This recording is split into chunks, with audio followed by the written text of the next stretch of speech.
തുടർച്ചയായി കൂടുതൽ സമയം അൾട്രാവയലറ്റ് രശ്മികൾ ശരീരത്തിലേൽക്കുന്നത് സൂര്യതാപത്തിന് ത്വക്ക് രോഗങ്ങൾക്കും മറ്റാരോഗ്യ പ്രശ്നങ്ങൾക്കും കാരണമാകാം.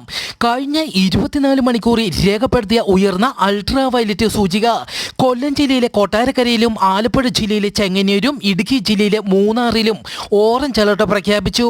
കോട്ടയം ജില്ലയിലെ ചങ്ങനാശ്ശേരി, എറണാകുളം ജില്ലയിലെ കളമശ്ശേരി, തൃശൂർ ജില്ലയിലെ ഒല്ലൂർ, പാലക്കാട് ജില്ലയിലെ തൃത്താല, കോഴിക്കോട് ജില്ലയിലെ ബേപ്പൂർ, വയനാട് ജില്ലയിലെ മാനന്തവാടി എന്നിവിടങ്ങളിൽ യെല്ലോ അലർട്ടും പ്രഖ്യാപിച്ചു.